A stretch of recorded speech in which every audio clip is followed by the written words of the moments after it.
యూపీలో అక్రమార్కుల గుండెల్లో రైళ్లు పరిగెత్తించే యోగి ఆదిత్యనాథ్ ఈసారి రాష్ట్రంలోని వక్ఫ్ బోర్డు ఆస్తుల అక్రమాలపై తనదైన శైలిలో డిజిటల్ బుల్డోజర్ నడిపించారు.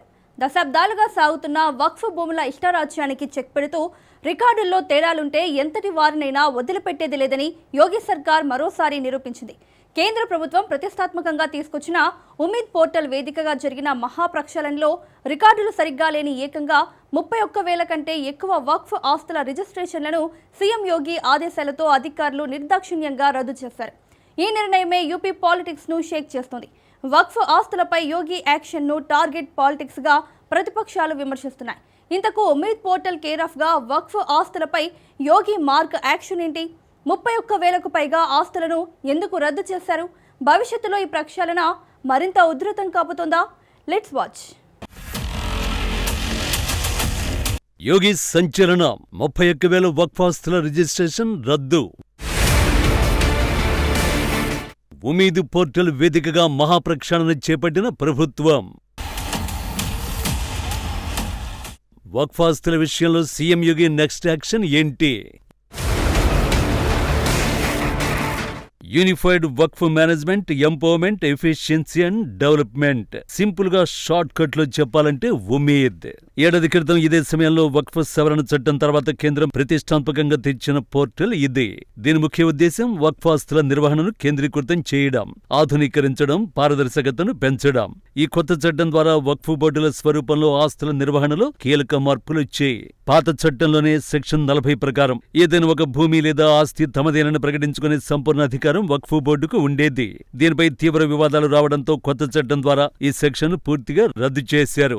ఏదైనా ఆస్తి ప్రభుత్వానిదే లేదా వక్ఫ్ బోర్డుదా అనే నినాదం తలెత్తితే దానిని సర్వే చేసి నిర్ధారించే తుది బాధ్యతను వక్ఫ్ బోర్డు నుండి తొలగించి జిల్లా కలెక్టర్ కు అప్పగించారు. కలెక్టర్ నిర్ణయమే ఇందులో కీలకమవుతుంది. కేవలం చాలా కాలంగా మతపరమైన అవసరాలకు వాడుతున్నారనే కారణంతో ఏ ఆస్తిని వక్ఫ్ బోర్డు ఇకపై తనదిగా క్లెయిమ్ చేయడానికి వీల్లేదు. సరైన రిజిస్ట్రేషన్ పత్రాలు ఉంటేనే అది వక్ఫ్ ఆస్తిగా గుర్తింపు పొందుతుంది. ఇప్పుడు యోగి ప్రభుత్వం ఇక్కడే ఫోకస్ చేసింది.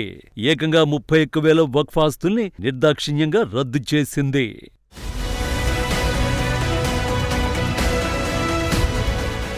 అవును, సంచలన నిర్ణయాలకు కేర్ ఆఫ్ అడ్రస్ గా నిలిచే యోగి ఆదిత్యనాథ్ ప్రభుత్వం వక్ఫ్ ప్రాపర్టీస్ పై ఫుల్ ఫోకస్ పెట్టేసింది. కేంద్ర ప్రభుత్వం ప్రతిష్టాత్మకంగా తీసుకొచ్చిన ఉమీద్ పోర్టల్ నుండి ఏకంగా 31,000 కంటే ఎక్కువ వక్ఫ్ ఆస్తుల రిజిస్ట్రేషన్లు రద్దు చేసింది.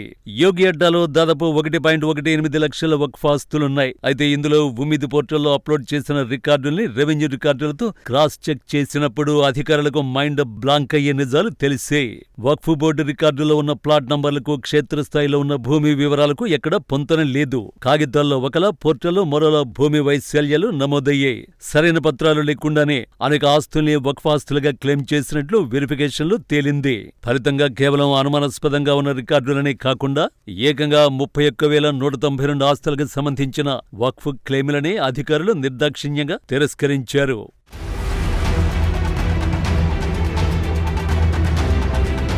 నిజానికి వక్ఫ్ చట్టంలో తెచ్చిన సవరణలు ఉమీద్ పోర్టల్లో నమోదుకిచ్చిన 6 నెలల గడువు తీవ్రమైన రాజకీయ వివాదానికి దారితీసింది. అయితే ఈ గడువును పొడిగించేందుకు ఇటీవల దేశ అత్యున్నత న్యాయస్థానం సుప్రీంకోర్టు కూడా నిరాకరించింది.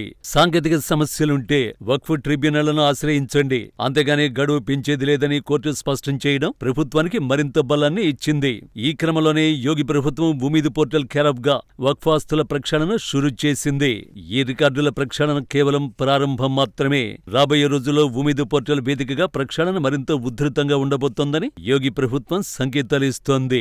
యూపీలోని అన్ని జిల్లాల్లో క్షేత్రస్థాయిలో స్క్రూటినీ కొనసాగుతుందని ప్రభుత్వ వర్గాలు చెప్పాయి. కాబట్టి ఈ 31,000 సంఖ్య మరింత పెరిగే అవకాశం ఉంది. మరోవైపు క్లెయిములు తిరస్కరణకు గురైన బాధితులు లేదా సంస్థలు వక్ఫ్ ట్రైబ్యునళ్లను ఆశ్రయించక తప్పదు. దీనివల్ల రాబోయే రోజుల్లో పెద్ద ఎత్తున చట్టపరమైన వివాదాలు తెరపైకి వచ్చే అవకాశం కూడా ఉంది.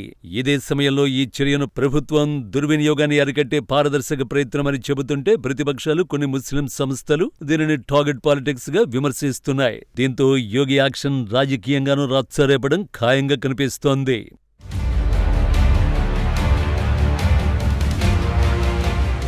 దేశవ్యాప్తంగా దాదాపు 8,72,351 వక్ఫ్ ఆస్తులున్నాయని ఓ అంచనా.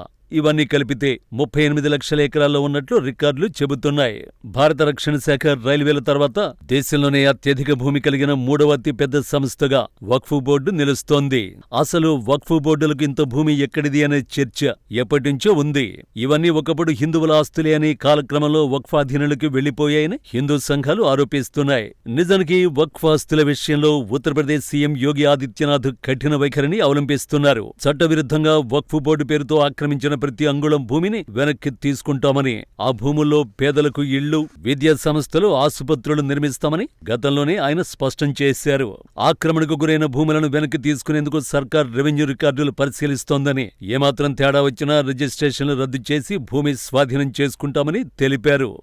देश की संसद में वक्फ बोर्ड संशोधन अधिनियम पारित किया है। अब वक्फ बोर्ड के नाम पर जमीनों पर कोई डकैती नहीं डाल सकता है, लूट खसोट नहीं हो सकती है, चौराहे की जमीनों पर कोई कब्जा नहीं कर सकता है। अब सार्वजनिक संपत्ति जो भी होगी,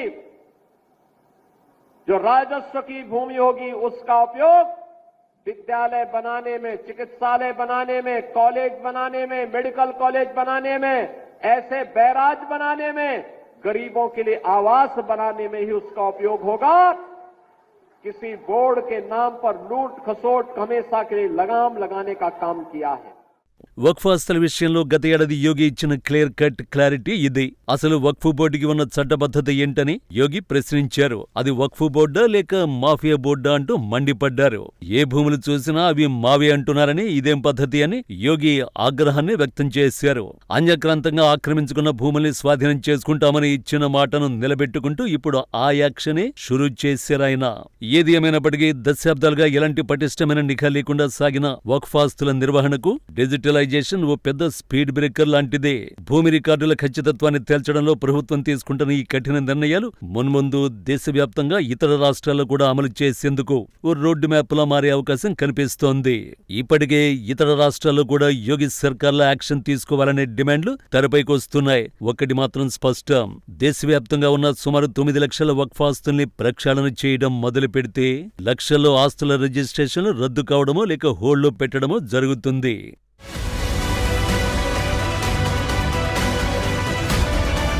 కేంద్ర మైనారిటీ వ్యవహారాల మంత్రిత్వ శాఖ లెక్కల ప్రకారం దేశవ్యాప్తంగా ఉమీద్ పోర్టులో డిజిటలైజేషన్ ప్రక్రియ కింద సుమారు 5.17 లక్షల వక్ఫ్ ఆస్తుల నమోదు ప్రక్రియ ప్రారంభమైంది.